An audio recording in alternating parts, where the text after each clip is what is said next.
Hello and welcome back to a history of saps, blackjacks, and slungshots. Got a milestone video here. I'm very excited. So, we are looking at a flat sap. And not just that, I'll get to the story in a second, but it's also the oldest or, verifiably oldest flat sap I know of, period, and I now own it.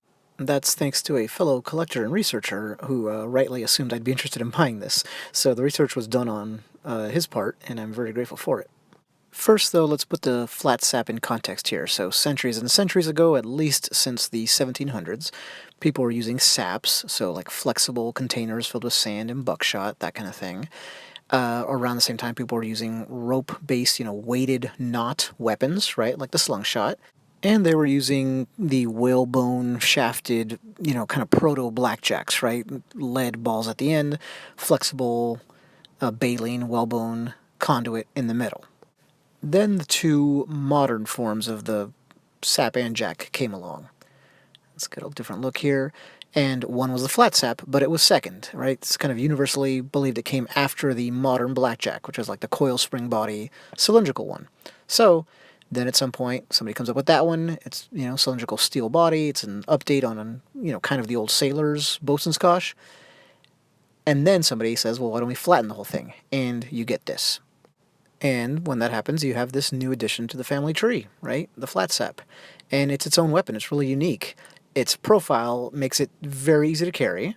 That was its number one selling point to police in the 20th century. If you're riding around in a squad car most of the day, it's great to have something that feels no more cumbersome than a wallet in your pocket, right? But gives you a backup impact weapon. It's also an impact weapon that you're always going to have on you, because a baton can often be left in a car or something like that. Those things did happen, so it's always with you, it's very comfortable, and it can be slid out of a pocket at a moment's notice.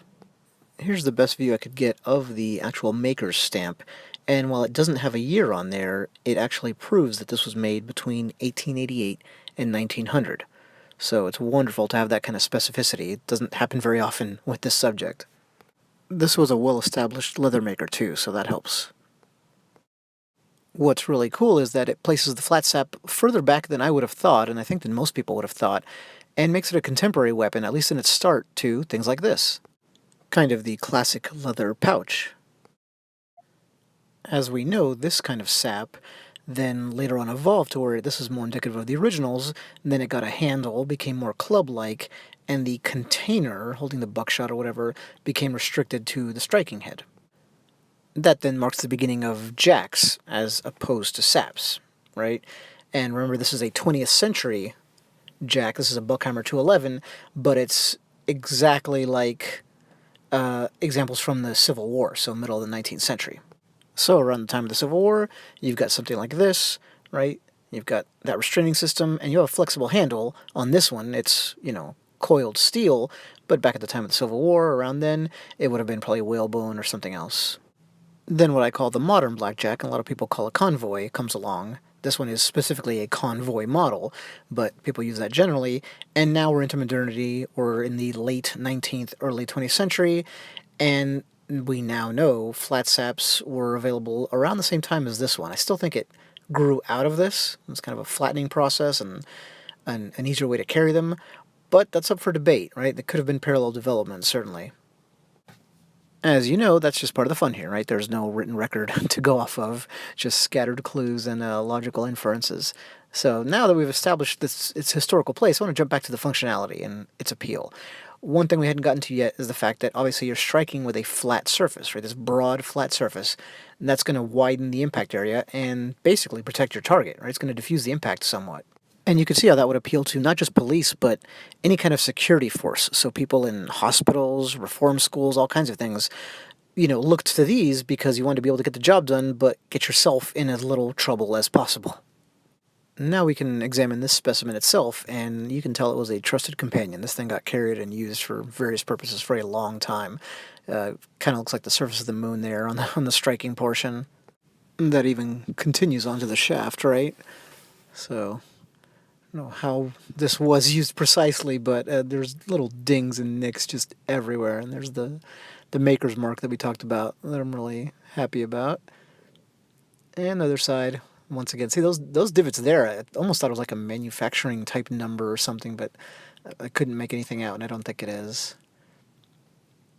And it's still got some shine to it. This part's pretty amusing, right? Someone was upset at some circular object when they used it to create those, and there's a big divot up above that as well. So here's the edge, and this brings up another point about our weapon. And it's an important one. It's a game changer. The most noticeable change that this weapon brings in application is, I'm showing you right here, is that you can use the edge to strike, right? With the front, with the bottom, but especially with the front, with the striking head. You can strike with the edge instead of the flat, and that's going to greatly reduce your surface area, right? It's going to concentrate the force, and believe it or not, looking at this thing, provide deep cuts on occasion. That might be hard to believe, but we have a lot of historical data backing that up. One policeman, retired law enforcement officer, said he'd seen razor blades do less damage, if you can believe it. It's all about the force, that lead, that mass, the force getting concentrated along that edge. Even though if you touch it with your finger, you're not going to cut yourself, of course. So there it is, the advent of the Flat Sap, using a historically important specimen, no less. Important, at least if you're interested in the history of these weapons, which I obviously am. So I hope you enjoyed it. These are my favorite kind of saps, actually, so I'm excited to get here. And very few people know what these are and what they can do, but they are still around. More to follow. Thanks.